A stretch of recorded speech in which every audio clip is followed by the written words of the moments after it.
अब एक लीला सुनाते हैं आपको। अभी श्रावण का महीना चल रहा है और श्रावण में विशेष रूप से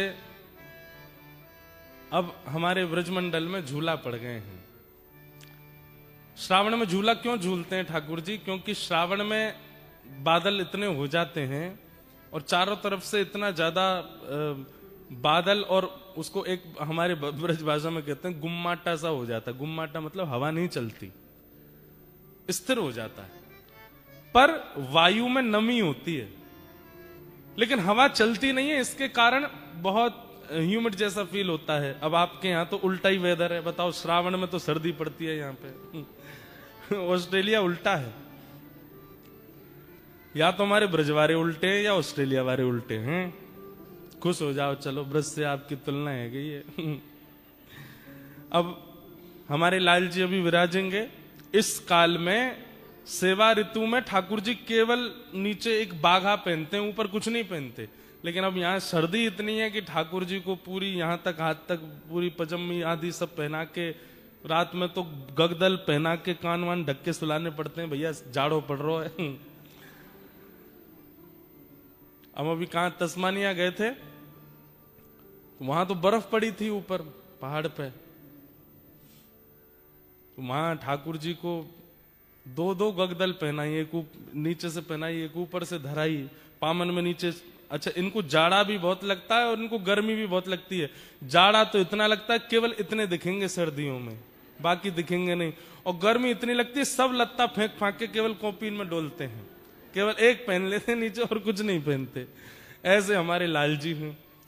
तो अभी जाड़े यहां पड़ रहे हैं, तो जाड़ा समझते हैं ना, विंटर्स आप लोगों की।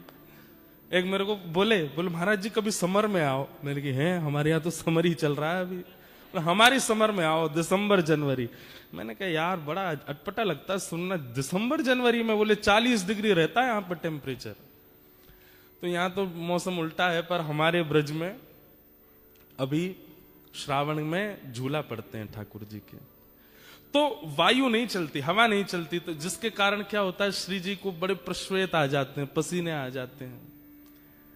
और पसीना आवे के कारण जितने पत्रावली को श्रृंगार है, जितने किशोरी जी के, ठाकुर जी के मुखमंडल को रस है, वो सब धूमिल होने लगे। तो सुबह सुबह सब सखियां किशोरी जी का श्रृंगार करती हैं, ठाकुर जी का श्रृंगार करती हैं, उसके बाद सीधे झूला पे ही बैठा देते हैं। क्यों? कि ये दोनों झूलते रहेंगे और इनके झूलवे के कारण इनको जो श्रृंगार है वो मिटेगो नहीं, और हम लोगों को दर्शन करने में सुख मिलेगा। और झूला में भी बड़े अच्छो रे कि झूला से नेक दूर कछु सखी खड़ी है जाए, पीछे कछु सखी। तो जब दोनों झूला झूलें, तो जब पीछे जावे तो पीछे वाली सखीन को दर्शन है जाए, आगे जाए तो आगे वाली सखीन को। सखियों का सबसे प्रिय उत्सव है झूला का। ऐसो मान नहीं कीजे हठ छोड़िए अली, ऐसो मान नहीं कीजे हठ छोड़िए अली, ऐसो मान नहीं कीजे हठ छोड़िए अली, ऐसो मान नहीं कीजे हठ छोड़ो री अली। तू तो परम सयानी वृष भानु की लली, तू तो परम सयानी वृष भानु की लली, तू तो परम सयानी वृष भानु की लली, तू तो परम सयानी वृष भानु की लली। हे घिर आए बदरा झुक आए बदरा, घिर आए बदरा झुक आए बदरा, राधे झूलन पधारो घिर आए बदरा, राधे झूलन पधारो घिर आए बदरा, श्यामा झूलन पधारो घिर आए बदरा, श्यामा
लीला सुनो।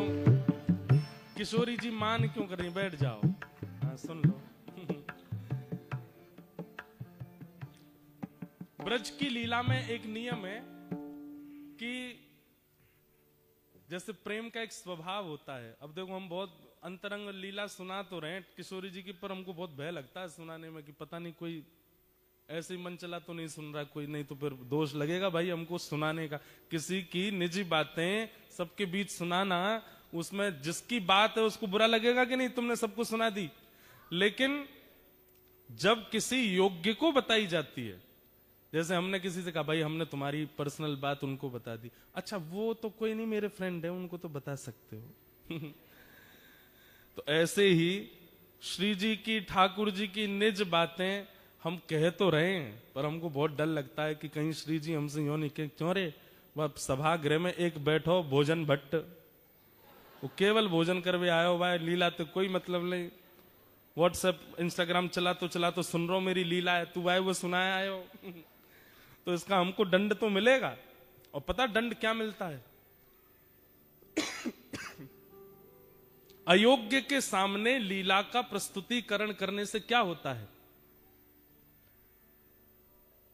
फिर जो लीला सुना रहा है ना उसको लीलाओं का कुछ दिन तक अनुभव नहीं होता, फिर कुछ दिन के लिए उसके चित्त से लीलाएं चली जाती हैं। इसलिए हमारी प्रार्थना है, अगर आप किसी और भाव में हो तो हाथ जोड़ के प्रार्थना है, एक भाव में आ जाओ और श्री प्रिया प्रियतम की नित्य लीला का श्रवण करो, और बड़े भाव से श्रवण करो। फोन वोन सब साइड धर देना, कोई और विचार करना नहीं। श्री ठाकुर जी प्रिया जी के साथ कैसी लीला कर रहे हैं और उस लीला में प्रेम कितना है, उस भाव को चित्त में धारण करके श्रवण करो, तो हमको फिर दोष नहीं लगेगा। बेमतलब में काय को ऑस्ट्रेलिया बुला के दोष लगाओ, इसलिए भाव से सुनो। तो बात ऐसी है कि प्रेम का एक स्वरूप होता है कि हम प्रेमी से सबके सामने स्पष्ट नहीं बोलते। जैसे जिससे हमारा प्रेम होता है, अगर वो कभी सभा में हमको मिल जाए, बहुत सारे लोगों के साथ हमको मिल जाए, तो हम इशारा कर देते हैं। वो एक शायरी जैसी है, हाँ, नजर से नजर ने मुलाकात कर ली, रहे दोनों खामोश और बात कर ली। बस आंखों से ही हो जाती है कि ऐसे। जो भी आप लोग स्त्री पुरुष ही मत समझना, कभी कभी भाई भाई भी कर लेते हैं इशारों में बात। जैसे घर में मेहमान आते हैं, मम्मी ने समोसे मंगाए, बच्चों से कही भटक मत जाना इसके पास में, वो फूफा जी आ रहे हैं लंदन वाले, वो खाएंगे। बच्चे कह रहे हे फूफा जी आप पेट भरे आना, खाना नहीं छोड़ जाना, तो हमको तो भी मिल जाएंगे। बाल्यकाल में बच्चों के संग ऐसे ही होता है। तो जैसे ही फूफा जी आते, बच्चे बड़े अच्छे, फूफा जी आ गए, आपके लिए समोसे बनाए मम्मी ने, बैठो। फूफा जी बैठ गए। अब जैसे फूफा जी चाय पी रहे हैं, लड्डू खा रहे हैं, समोसे नहीं उठा रहे, तो दोनों भाई इशारा करते हैं अब तो हमको मिलेंगे, अब तो हमारे हो जाएंगे। तो ऐसे प्रेम का एक स्वरूप होता है कि आप इशारे में ही अपने प्रेमी को स्थिति बता देते हो। श्री जी और ठाकुर जी सदा भीड़ में ही रहते हैं। क्यों? श्री जी के संग 8 सखी रहती हैं और ठाकुर जी के संग 8 सखा रहते हैं। तो अपनी निज बातें कैसे हों? तो श्री जी इशारा कैसे करती हैं? अपने श्रृंगार से ठाकुर जी को इशारा करती हैं। अगर श्री जी ने नीली ओढ़नी पहनी हो तो मानो ठाकुर जी को संकेत कर रही हैं कि इस बार की पूर्णिमा पर, इस बार की पूर्णमासी पर कोई नीला तालाब, नीला सरोवर, वहां मिलेंगे, वहां लीला करेंगे, वहां रास बिहार करेंगे। फिर ठाकुर जी नीले ओढ़नी से तो समझ गए कि भाई जो है कहीं श्री जी सरोवर का संकेत करें। काली ओढ़नी हो, वैसे तो काली शाम ओढ़नी ठाकुर जी ही धारण करते हैं, लेकिन कभी कभी श्री जी धारण कर लेती हैं, तो ठाकुर जी समझ जाए ओहो काली ओढ़नी मतलब अमावस्या, चंद्रमा नहीं होना चाहिए। और फिर काली ओढ़नी हो, उसमें थोड़े थोड़े सितारे जैसे जड़े हों, तो ठाकुर जी समझ जाते हैं कि द्वितीया तृतीया का चंद्रमा हो जिसमें तारे टिमटिमा रहे, उसमें मिलने की आज्ञा कर रही हैं। ऐसे किशोरी जी संकेत करती हैं। अब नीली ओढ़नी है, उस पर गुलाबी वस्त्र पहने हैं, तो मानो नीला सरोवर और उसमें भी कमल खिले हों, वो संकेत है। ये 2 संकेत हो गए। अब तीसरा संकेत क्या होता है? तीसरा संकेत ये होता है कि किशोरी जी से ठाकुर जी पूछते हैं, हे श्यामाजू, अब बोलते तो है नहीं पर बस एक बार निहार के ठाकुर जी समझ जाते हैं क्या आज्ञा, अकेले आना है कि इनमें से किसी को लेके आना है। तो किशोरी जी अगर केवल एक बिंदी धारण करके आई हो तो मानो संकेत कर रही है अकेले आना है। और अगर कपोलन पर पत्रावली बना रखी है गोल गोल और बीच में 2 बिंदु हैं, तो ठाकुर जी दोनों कपोलन के बिंदु गिनते हैं कितने हैं। अगर बीच में एक बिंदी और 4 दोनों तरफ हैं, तो इसका मतलब ठाकुर जी कह रहे हैं अपने सखा नहीं लाने हैं हमको, इनकी 8 सखियां ही रहेंगी, 4 हमारे पक्ष में 4 इनके पक्ष में। और मानो अगर पूरा यहां तक पूरा भर रखो है, पत्रावली अद्भुत धारण करके ठाकुर जी कह रहे हैं ओहो अब तो जरा भंडारा सबको लेके चलना है, इसमें एकांतिक नहीं है। तो ऐसे किशोरी जी संकेत करती हैं। एक दिन किशोरी जी श्रृंगार करके आई और ठाकुर जी के लिए सुंदर भाव विचार करके आई कि छाक लीला करेंगे। छाक लीला मतलब भोजन पाएंगे। और छाक लीला के भाव से किशोरी जी ने पूरा वस्त्र धारण किए। तो वस्त्र कैसे धारण किए? हरे कलर के सब वस्त्र पहने। उसका संकेत यह किया कि ठाकुर जी को संकेत कर रही हैं कहीं बगीचा में मिलेंगे। और उसमें भी केश जो है श्री जी के वो बेणी गूथी हुई है। अगर बेणी पीछे है नहीं दिख रही है तो इसका मतलब ठाकुर जी को यह संकेत है कि वन में नहीं मिलेंगे। और वेणी अगर आगे है तो वेणी के भाव से संकेत है कि वेणी मतलब चोटी, वेणी के भाव से संकेत है कि घने वन में मिलेंगे। घने केश है ना, वो वेणी आगे है, उसमें पुष्प हो ना तो उस पुष्प के फूल जहां खिलते हैं उस वन में मिलेंगे। ऐसे ऐसे संकेत करती हैं श्री जी। लेकिन आज सावन का दिन चल रहा था, वर्षा होती नहीं है, बादल इतने घने रहते हैं, हवा चलती नहीं है कि प्रश्वेत के कारण श्री जी का गलती से हाथ चला गया ऐसे, और जितना वो बना के आई थी भाव वो सब मिट गया। लेकिन श्री जी को इस बात का पता नहीं चला। अब जैसे ही आई तो यहां सब सखियां और श्री जी, यहां ठाकुर जी और सब सखा, अब सब आपस में कर रहे हैं, बातचीत कर रहे हैं, कछु आनंद कर रहे हैं। और ठाकुर जी सब एक एक चीज ध्यान से परख रहे हैं, क्या आज्ञा कर रही हैं। अच्छा, हरे वस्त्र पहने मतलब वन में मिलेंगे, केश आगे हैं इसका मतलब सघन वन में मिलेंगे। ओहो, जूही के पुष्प लगे मतलब जूही के वृक्ष, जूही के पुष्प जहां खिलते हैं उस वन में खिले। लेकिन किशोरी जी आज एक संकेत बना करके लाई थी जिसमें छाक का आज्ञा कर रही थी। जैसे एक तो होता है बिंदु बिंदु बिंदु बिंदु बिंदु, ऐसे पत्रावली हो तो समझो कि केवल रास होगा, आप सखा लिया ना, हमारी सखी आएंगी और रास विहार करेंगे। लेकिन उस बिंदु के भी ऊपर सुंदर सुंदर कुछ आकृति बनी हो तो उसका संकेत ये होता है कि नहीं छाक लीला होगी। सबरे सखांत कहीं अपने अपने घर तक कछु बना के लाएंगे, हमारी सखी सब बना के लाएंगे और फिर वहां बैठ के सब पामेंगे। तो आज छाक वाला श्रृंगार किया था वो मिट गया। तो ठाकुर जी ने जब मुखमंडल की ओर देखा तो सब मिटा हुआ। ठाकुर जी कह रहे हैं कि श्री जी आज्ञा कर रही हैं मिलनो ही ना है, आज्ञा नहीं दे रही है मिलोगी। तो ठाकुर जी किशोरी जी से कह रहे हैं, किशोरी कह रही ठाकुर जी को समझ ही नहीं आया, बोले कि ये तो स्पष्ट बोल रही है कि मिलना ही नहीं है। अब सबके सामने बोले कैसे। थोड़ी देर वहां बैठ के सब चले गए। अब श्री जी ने सब सकीन सो कहीं, तू कड़ी बना के लाइयो, तू खीर बना के लाइयो, तू रबड़ी बना के लाइयो, श्याम सुंदर आमेंगे उनको मक्खन बहुत प्रिय, तू मक्खन निकाल के लाइयो, तू ऐसी ऐसी मोटे टिक्कर बना के लाइयो। और सब सकीन सो कह दी। वहां सब सखा भी कछु कछु लेके आ रहे होंगे। सोचो कैसा प्रेम संपर्क था। ये व्हाट्सएप और इंस्टाग्राम वाला टाइम नहीं है।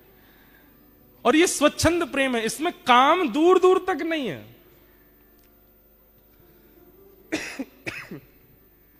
संध्या के समय आज सुबह से सब सकीन ने अपने घर में सुंदर सुंदर प्रसादी बनाई और संध्या के समय श्री जी आ गई बगीचे में। जैसा जैसा संकेत जहां का किया था उसी बगीचे में, उसी पुष्प के वन में आकर के श्री जी आके विराज गई। अब प्रतीक्षा कर रही हैं, ठाकुर जी आ रहे होंगे, ठाकुर जी आ रहे होंगे। अब जब ठाकुर जी विलंब करते हैं ना तो ललिता विशाखा ठाकुर जी की बुराई करने लग जाती हैं। अरे श्री जी तुम भी यार छलिया के चक्कर में पड़ गई हो, जे ऐसा ही है। तो श्री जी को और पीड़ा होती है कि उनकी बुराई मत करो। और फिर करते करते बुराई ऐसे कहने लग जाती हैं, हमें तो ऐसा लगे नंदगाम में कोई और गोपी आ गई है, वो और ज्यादा सुंदर है, और वाने बढ़िया अपने घर में कचू रबड़ी बनाई होगी, तो लाला मही चलोगे और मही पेट भर लियो। अब ये सब सुनकर के श्री जी को बहुत पीड़ा होती है। बहुत देर हो गई, ठाकुर जी नहीं आए।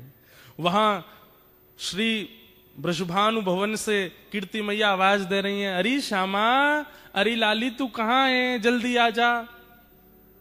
सब सखी बोली, किशोरी जी अब जावे को समय है गयो, आज मिलन नहीं होगा। तो किशोरी जी के नेत्र सजल हो गए, जा रही हैं। और रास्ता में अब पूरे निर्णय कर लिए, आन दो कल, अब नहीं मिलूंगी इनसे, आज के बाद कोई संकेत नहीं करूंगी, आज के बाद कभी नहीं मिलूंगी, और आज के बाद यूं करूंगी त्यों। सब मन में विचार कर लियो।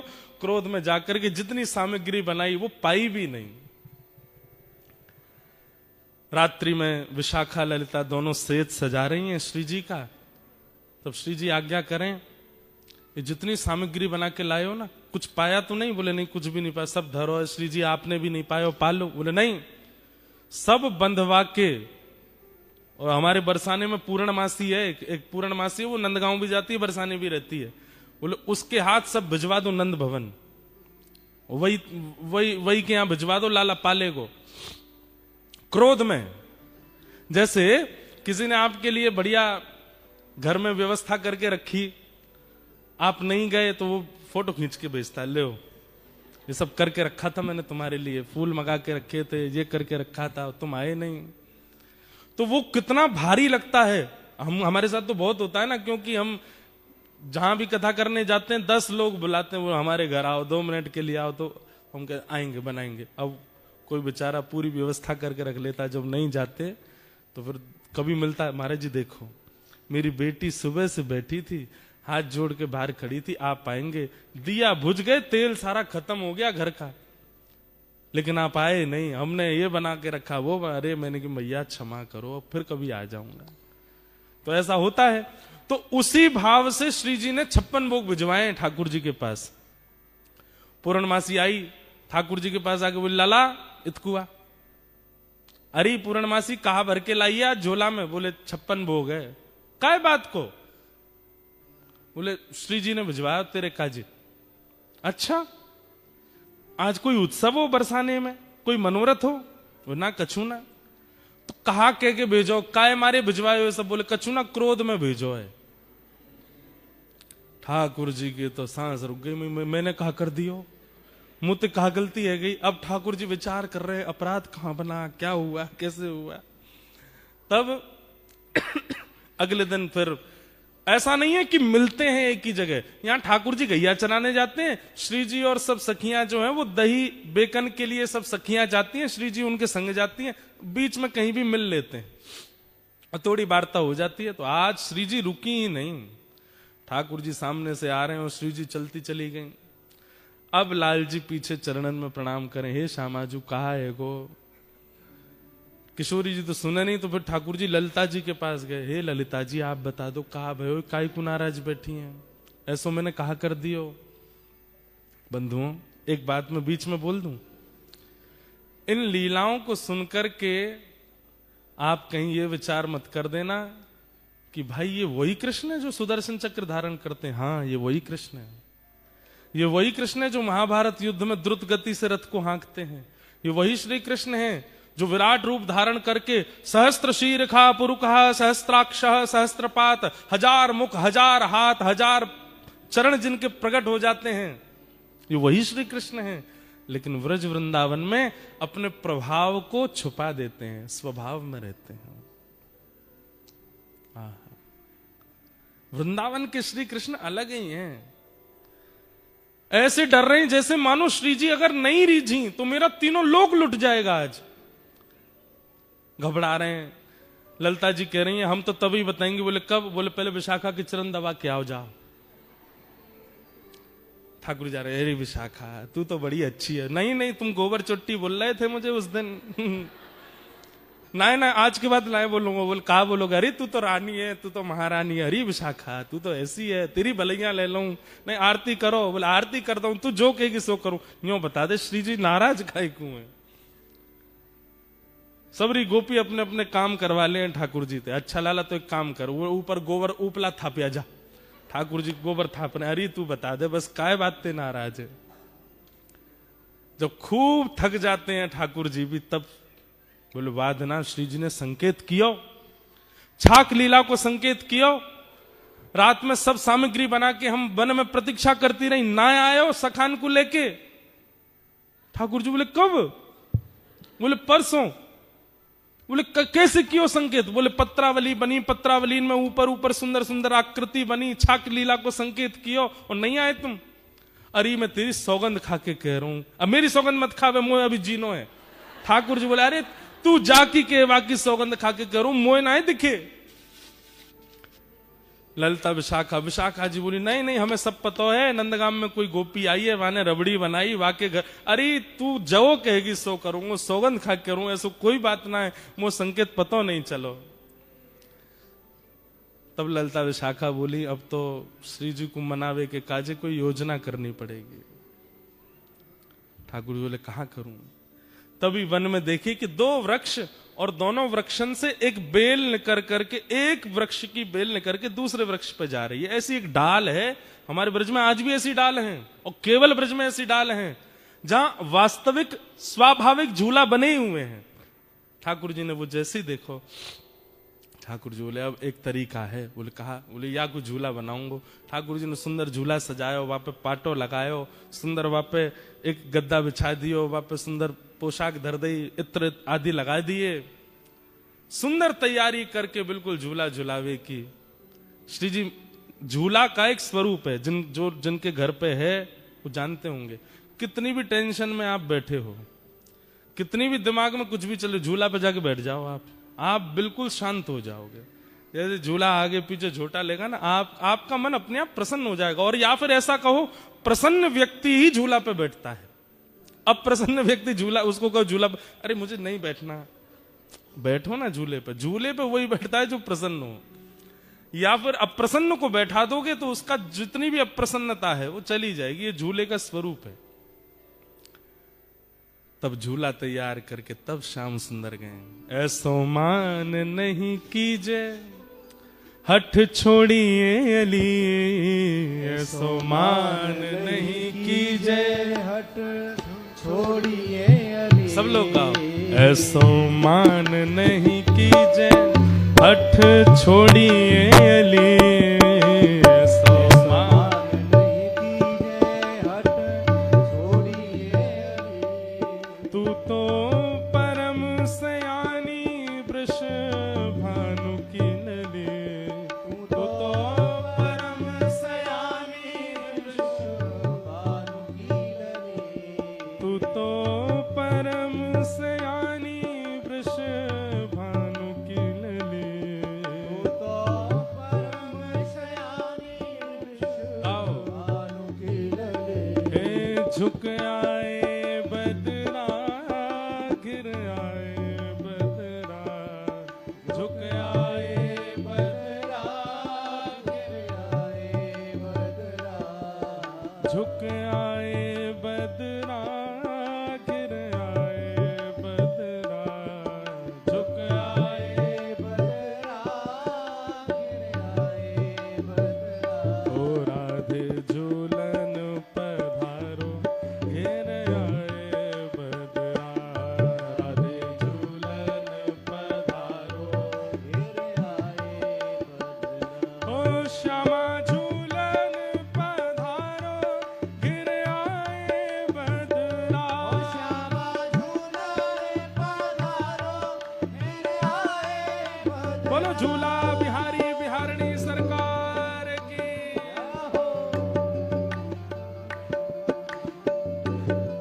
दोनों भुजा उठा करके भाव से करताल बजा के गाओ।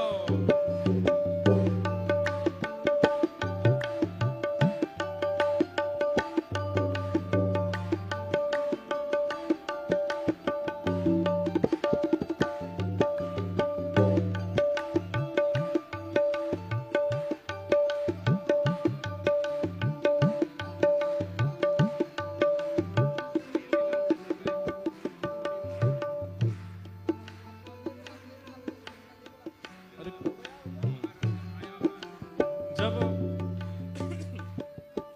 ठाकुर जी ने खूब मना ली, श्री जी नहीं मानी, तो फिर अब ललिता विशाखा भी, उनको भी दया आ गई, अरे श्याम सुंदर इतना मना रहे हैं, श्री जी नहीं आ रही हैं।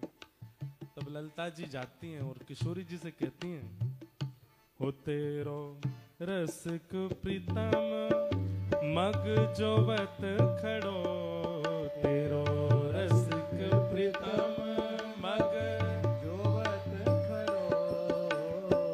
ब्रजभाषा है, समझ आ रहा है। ललिता जी कह रही हैं, अरे ये रसिक प्रीतम श्याम सुंदर आपकी बाट निहार रहे हैं। आपको ठाकुर जी दूर जाके झूला के पास बैठ गए। किशोरी जी कह रही हैं कि ठाकुर जी तो कह लो खुद ने बनाया, झूला खुद ही झूल लेंगे। तो ठाकुर जी संदेशा भिजवा रहे हैं, बोले जब तक श्री जी प्रसादी नहीं करेंगी तब तक ना बैठूंगा, पहले श्री जी प्रसादी कर दें तब बैठूंगा मैं। तो तब ललिता विशाखा समझा रही हैं, तेरो रसिक मृतम मग जोवत खड़ो, तेरो रसिक प्रीतम मग जोवत खड़ो। वह तो दो कर जोरे,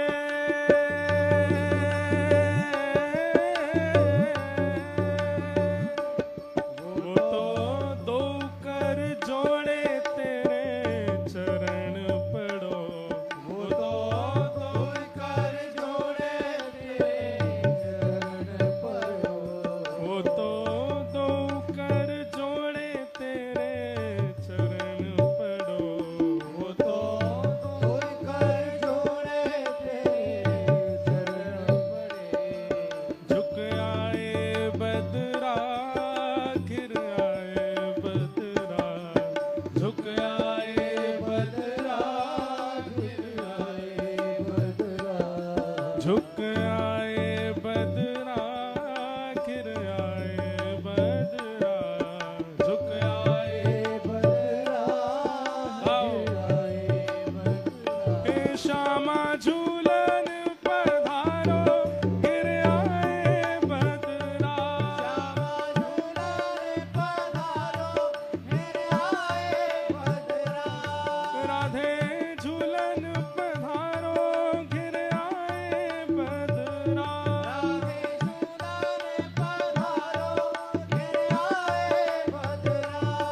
राधे झूलन पधारो गिर आए बदरा।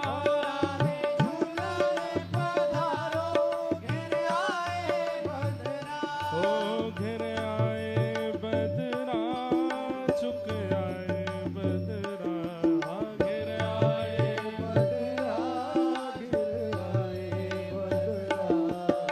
घिर आए बदरा, झुक आए बदरा, घिर आए बदरा गिर आए बदरा। हे श्यामा झूलन पधारो घिर आए बदरा। श्यामा झूलन पधारो गिर आए बदरा। हे श्यामा झूलन पधारो घिर आए बदरा। श्यामा झूलन पधारो गिर आए बदरा।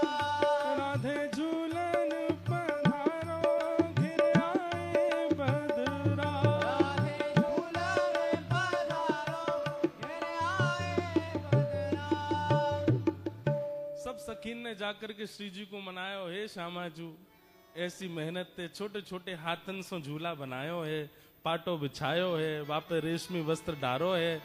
श्याम सुंदर इतना श्रम करके देखो कैसे चढ़ चढ़ के पेड़ पे पूरे झूला की तैयारी कर रहे हैं। ऐसे मत करो, चलो। अंत में श्री जी मान गए।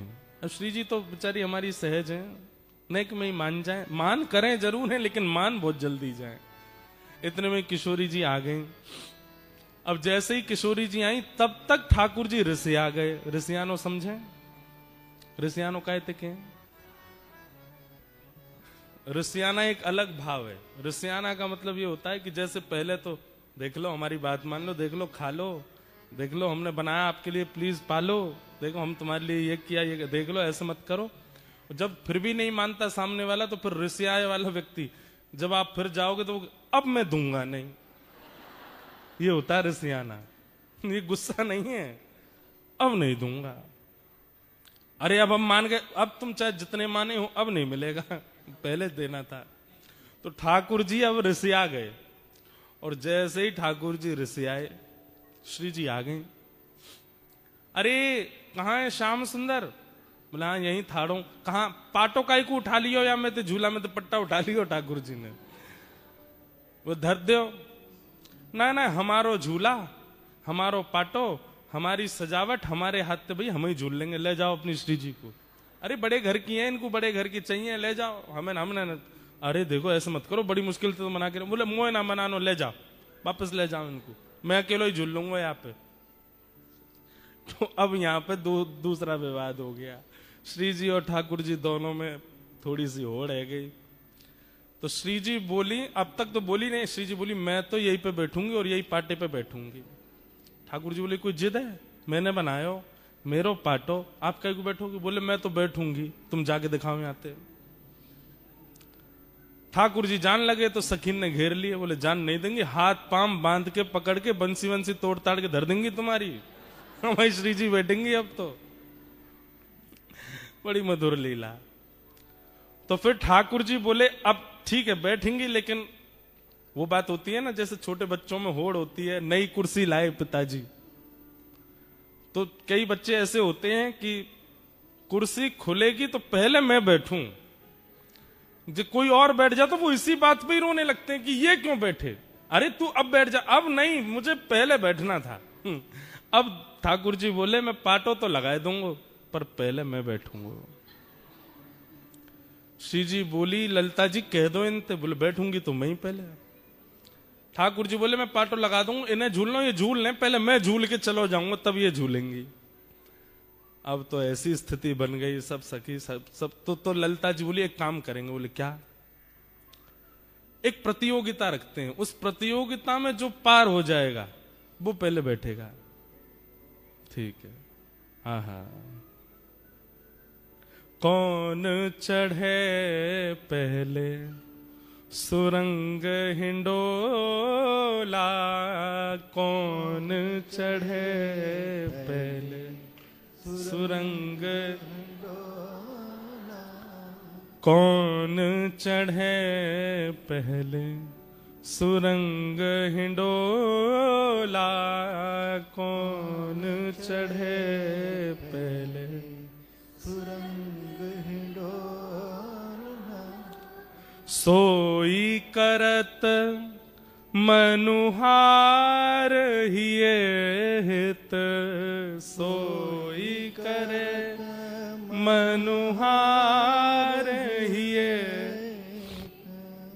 रमक देत जोरा जोरा, रमक देत जोरा जोरा। ललिता विशाखा जी बैठ गई एक कोने में जाके। बोले अब आप दोनों कुछ करो जिससे हम रीझेंगी, उसको पहले बैठाएंगे।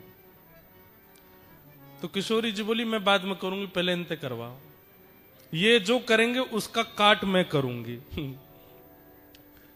तो ठाकुर जी बैठ गए तुरंत और कहा करन लगे, गावत राग तान मधुर स्वर, गावत राग तान मधुर स्वर, गावत राग तान मधुर स्वर, गावत राग तान मधुर स्वर। और कैसा गा रहे हैं? कोटि काम चित चोरा। ये श्री हरिराय महाप्रभु जी का पद है। उनकी छाप पदों में होती है रसिक प्रीतम। एक पद हम गाते हैं कथा में, तलेटी गोवर्धन की रहिए, नित्य प्रति मदन गोपाल लाल के चरण कमल चित लइए, तन पुलकित ब्रज रज में लोटत गोविंद कुंड में रहिए, रसिक प्रीतम हित चित की बातें श्री गिरधारी जी सो कहिए। एक दूसरा पद हम गाते हैं, नैनन में ही राखूं पिया तो है, तुमरी एक रोम की छवि पर जगत वार सब लाखूं, रसिक प्रीतम संगम की बातें काहू सो नहीं भाकूं। ऐसे ही हम जब पद लिखते हैं ना, हमारे लाल जी जब कोई अनुग्रह करवाते हैं, एक लीला सुनाएंगे जो लाल जी ने प्रकट करी है, गिरधर लाल जी ने। तो गिरधर लाल जी के जो पद होंगे उनमें छाप होगी गिरधर, अंतिम शब्दों में लिखा आएगा गिरधर। तो समझ जाना कि ये लाल जी का पद है, गिरधर लाल जी का पद है। एक सुनाऊंगा लीला। तो श्री रसिक प्रीतम जी हरिराय महाप्रभु जी वल्लभ संप्रदाय वल्लभ कुल में आप आचार्य हुए, आपका ये पद है। कह रहे हैं, बोले ठाकुर जी गायन करने लगे, और बोले सामान्य नहीं गा रहे हैं, बोले ऐसा गायन कर रहे हैं, ऐसा गायन कर रहे हैं कि कोटि कोटि काम कंदर्प दर्प दलन करने वाले लग रहे हैं ठाकुर जी। ललिता विशाखा तो मोहित हो गई ठाकुर जी पे। ऐसे ऐसे तान लेवे, ऐसे ऐसे गावे, ऐसे ऐसे मधुर स्वर कान पे हाथ धर के लगावे। ललिता जी तो सुध बुध खो करके और ठाकुर जी के पक्ष में ही जा रही हैं। पाटा लेके बैठी हैं दोनों, तो जिसको पाटा देंगे वो पहले बैठेगा। ललिता जी तो बिल्कुल तैयार है गई, बोले मैं तो इन्हीं को पाटो दूंगी। कैसे गा रहे हैं, देखो कितना मधुर है इनको स्वर। इतने में श्री जी ने आंख दिखाई, बोले माया जाल है, फंसना नहीं इसमें, अभी हमारी बारी तो आने दे। गा रहे हैं ठाकुर जी। एक वार्ता आती है कि हमारे ब्रज के अष्ट सखाओं में एक सखा हुए श्री गोविंद दास। तो गोविंद दास जी एक बार गा रहे थे, और गाते गाते गाते गाते सामने गुसाई जी बैठ के सुन रहे थे। तो गोविंद दास गाते गाते गाते गाते ऐसे करें, ढंग से गाओ, ऐसे नहीं करो, चलो प्रेम से गाओ। तो सामने बैठे गुसाई जी बोले, किसको डांट रहे हैं, ये बगल में कोई बैठा तो है नहीं, लाला ऐसे नहीं ऐसे गाओ। तो फिर गुसाई जी पूछ पड़े, हे गोविंदा तुम किससे बात कर रहे हो? तो गोविंदास जी बोले, गुसाई जी आपके मंदिर को लाला है, मैं जब जब गाऊं निकर के आ जाए, मेरे बगल में आके बैठ जाए, और फिर कान पे हाथ धर के मेरे पीछे पीछे गावे, लेकिन बड़ा उद्यमी है, मैं जैसा स्वर लगाऊं वहां में एक स्वर अपनो लगा के गावे। तो समझा रहा हूं लाला, ऐसे मत गावे। तो गोविंद दास की बात सुनकर के गुसाई जी के नेत्र सजल हो गए। बोले ठाकुर जी बैठे हैं? बोले हाँ। कैसे गा रहे हैं? बोले ऐसे गा रहे हैं। बोले मुझे दिखाई नहीं दे रहे ठाकुर जी।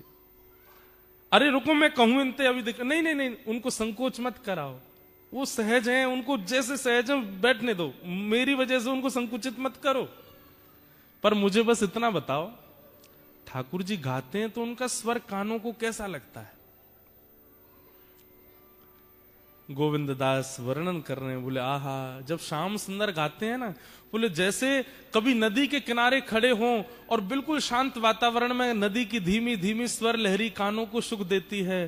कभी पहाड़ों पर खड़े हों तो पहाड़ों का शांत वो स्वभाव कभी कभी एक ओजमयी वाणी बनकर के कानों को लगता है। सुबह सुबह सूर्य उदय होते समय पेड़ों पर बैठी हुई पक्षी पशु जब चहकती हैं, पक्षियां कोयल चहकती है, उनका स्वर जैसे सुंदर लगता है।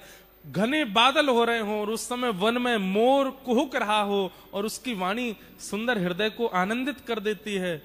मतलब प्राकृतिक जो स्वर है वो स्वर जितना सुख देता है, उस स्वर को भी, उस प्राकृतिक स्वर को भी 1000 गुना, लाख गुना, करोड़ गुना कर दिया जाए, वैसा सुख ठाकुर जी के स्वर में मिलता है। ठाकुर जी जब गाते हैं तब इतना सुख होता है। लेकिन बोले लेकिन जब हमारी किशोरी जी गाती हैं तो ठाकुर जी भी फीके लगते हैं। किशोरी जी के सुर के आगे तो ठाकुर जी को सुर भी ना चल पावे। हमारी लाडली जी तो उनसे भी आगे है। तो ठाकुर जी ने अपनी सबरे जोर लगा दिए, पहले झूला पे बैठ हुए को खूब गा दिए, ऊट पटांग जैसा उनको भाव आयो गा दियो। अब बारी आई किशोरी जी की। आहा, ठाकुर जी बोले देखो श्री जी कैसो गायो मैंने, अब गा के दिखाओ।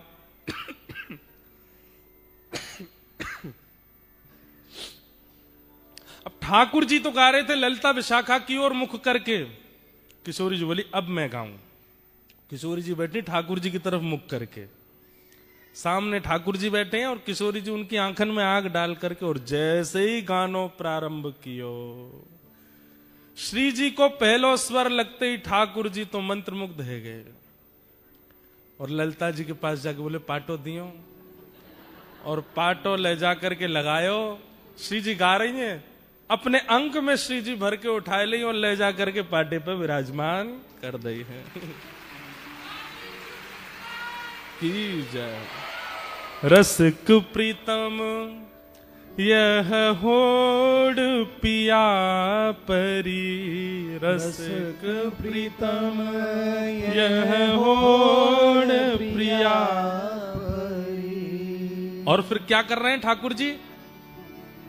ठाकुर जी के स्वर की प्रशंसा तो ललिता विशाखा ने करी है, लेकिन किशोरी जी के स्वर को सुन के ठाकुर जी ने पाटो लगायो, किशोरी जी को बैठा दियो और दूर से कोई तृण लेकर के आए और कहीं हमारी नजर नहीं लगे ऐसे तृण तोड़ करके और किशोरी जी की बलैया लेने लगे। श्री जी को झूला पे बिठा दियो। बोलो झूला बिहारणी बिहारी जू सरकार की। रसिक प्रीतम यह होड़ प्रिया परी, रसिक प्रीतम यह होड़ प्रिया परी। रीझ देत तृण तोड़े,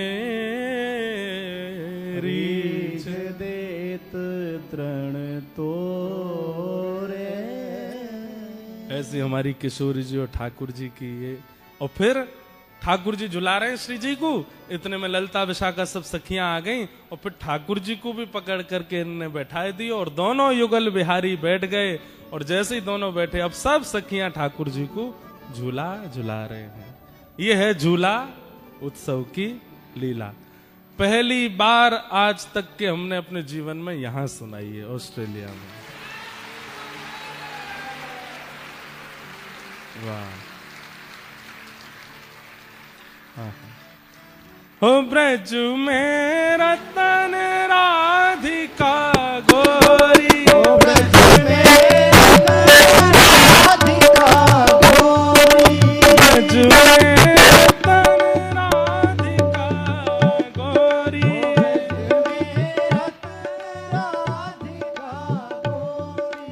ओ राधिका गोरी, राधिका गोरी, राधिका गोरी, राधिका गोरी,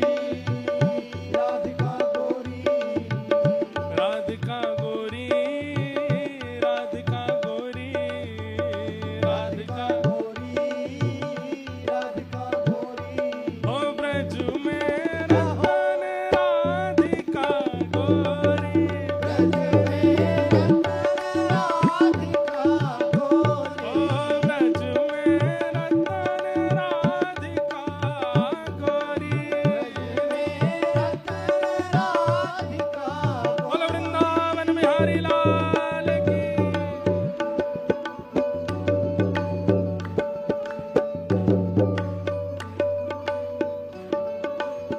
बोलो वृषभानु दुलारी की।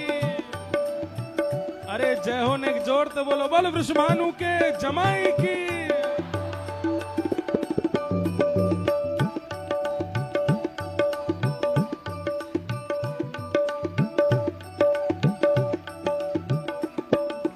ओ हरलीनी वृषभानु भवन ते, हरलीनी भानु भवन ते, हरलीनी वृषभानु भवन ते, हरलीनी भानु भवन, वृषभानु भवन ते,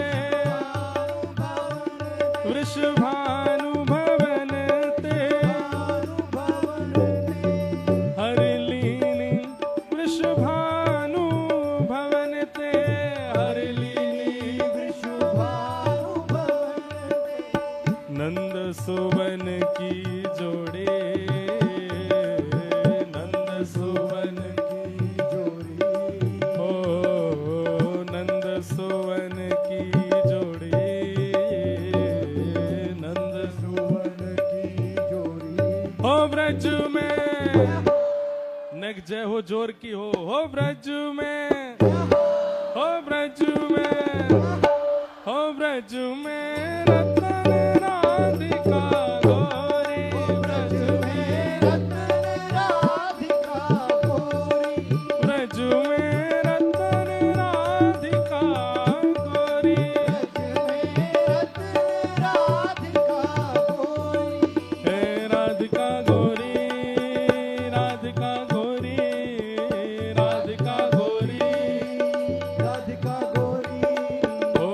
राधिका गोरी राधिका भोरी राधिका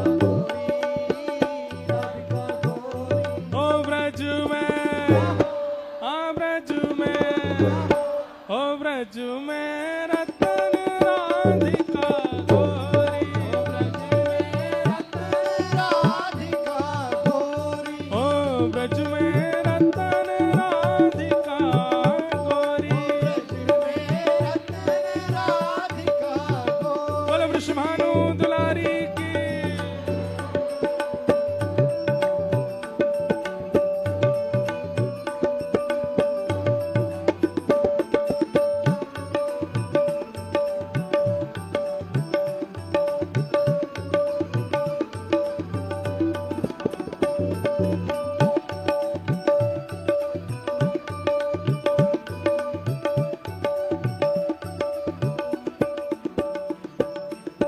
कृष्णदास प्रभु गिरधर नागर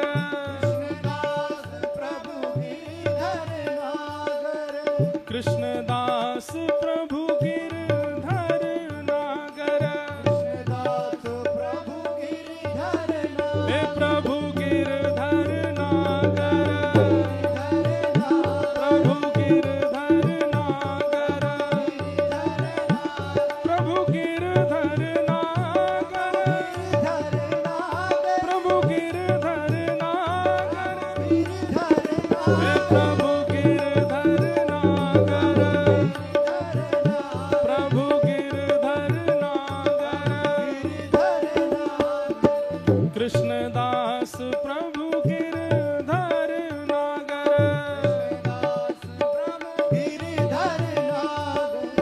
नागरी नवल किशोरी नागरी नवल ओ नागरी नवल किशोरी नागरी ओ ब्रज में ओ ब्रज में ओ ब्रज में रतन राधिका गोरी ओ ब्रज में रतन राधिका गोरी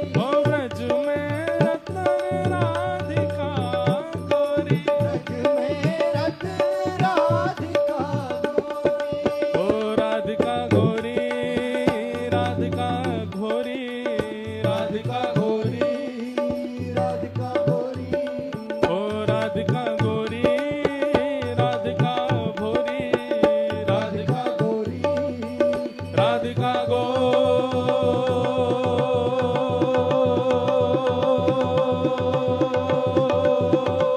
गोरी ब्रज में अभी आवाज नहीं आ रही है आपकी राधिका गोरी राधिका गोरी राधिका गोरी राधिका गोरी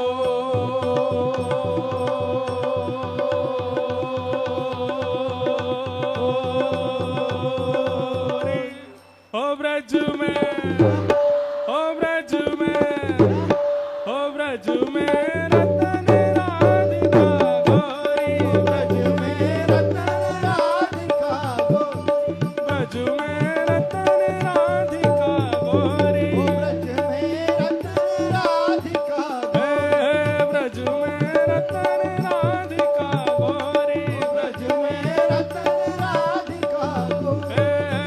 जय राधे राधे श्री राधे राधे जय राधे राधे श्री राधे राधे जय राधे राधे श्री राधे राधे जय राधे राधे श्री राधे राधे राधे राधे श्री राधे राधे जय राधे राधे श्री राधे राधे जय राधे राधे वृषभानु दुलारी बरसाने वारी श्री कृष्ण प्यारी हरिदास दुलारी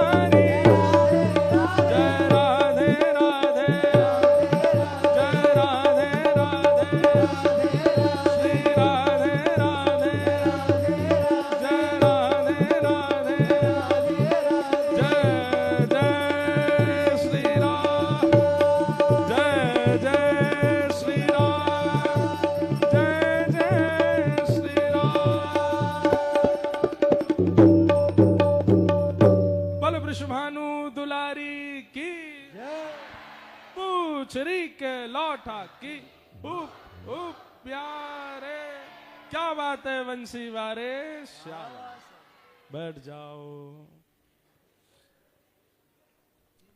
हरिलीनी वृषभानु भवन ते, हरिलीनी वृषभानु भवन ते, नंद सुवन की जोड़ी, नंद सुवन की जोड़ी, कृष्णदास प्रभु गिरधर नागर, कृष्णदास प्रभु गिरधर नागर, कृष्णदास प्रभु गिरधर नागर, कृष्णदास प्रभु गिरधर नागर, हो नागरी नवल किशोरी,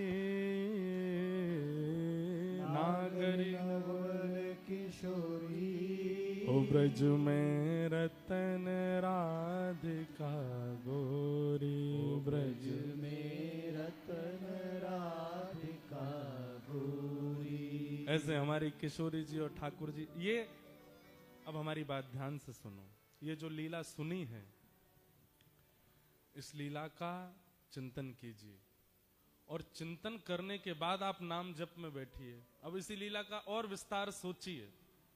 जैसे अभी इतनी लीला हमने सुना दी, अब इस लीला में और आप विचार करो, और क्या हुआ होगा और कैसे रहा होगा। एक बार में नहीं आएंगे विचार, और मनगणंत विचार नहीं होने चाहिए, तो कुछ भी सोचने लग जाओ, ऐसा नहीं। ऐसा विचार, जिस विचार के चिंतन से आपके नेत्र सजल हो जाएं, आपके रोंगटे खड़े हो जाएं, तब समझना कि जो आपने विचार किया है, जो आपके चिंतन में भाव आया है, वो हुआ है, तभी आपको स्पर्श कर रहा है। इसी को कहते हैं हमारे ब्रज के भाव में मानसी भक्ति। कौन सी भक्ति? हाँ, ये ऐसे आसानी से नहीं आती है। इसके लिए खूब नाम जप करना पड़ता है, खूब साधन करने पड़ते हैं, खूब हृदय को पवित्र करना पड़ता है, तभी ये लीलाएं हृदय में प्रकट होती हैं। और हृदय से, ये कोई पढ़ी हुई लीला नहीं है कहीं से, ये मानसी की लीला है, मानसी की लीला है, मानसी के भाव है। और ये सबके सामने बताने के नहीं होते हैं। हमने बोल दिया है, आपने सुन लिया है, अब आप विचार करके इसको हृदयस्थ रखना। जो लोग कहते हैं हमारा मन बहुत भटकता है, हमें मन में एकाग्रता नहीं आती, हमारा चिंतन नहीं बन पाता, नाम जप में निष्ठा नहीं बन पाती, करो ऐसी लीलाओं को चिंतन करो, और इन लीलाओं के चिंतन से मन एकाग्र होगा। आप अनुभव करेंगे लीला का चिंतन करके, और फिर नाम जप में बैठिए, कितनी देर नाम जप हो जाएगा और कितनी माला हो जाएंगी आपको पता ही नहीं चलेगा। आप क्या है, नाम का ध्यान करके और मालाओं की गिनती करते हो, इसलिए मन नहीं लगता। मन को लीला में पहुंचा दो और बुद्धि और मुख से नाम जप में लग जाओ, तब वो नाम जप अथा होता है। फिर ये लीलाओं का प्रकाश होता है, सुंदर सुंदर भाव प्रकट होते हैं। तो ये लीला प्रकट की है आज कथा में। बंधुओं, आज तिथि से जन्मदिन है, तो एक लाल जी ने ही एक पद प्रकट करवाया, वो हम ठाकुर जी से कहते हैं। आज नहीं हुआ है प्रकट तो बहुत पहले हो गया था। राधाष्टमी पर ये पद लिखा था, बधाई में। हम ठाकुर जी से कहते हैं कि हे श्याम सुंदर, दीजो श्री व्रज धाम बधाई में, दीजो श्री व्रज धाम। ए लाला, आज जन्मोत्सव की आप कुछ बधाई देना चाहते हो? हमको दुनिया दे रही है, आप कुछ देना चाहते हैं तो एक ही बधाई चाहिए। क्या? बधाई में दीजो श्री व्रज धाम बधाई में, दीजो श्री व्रज धाम, दीजो श्री व्रज धाम, दीजो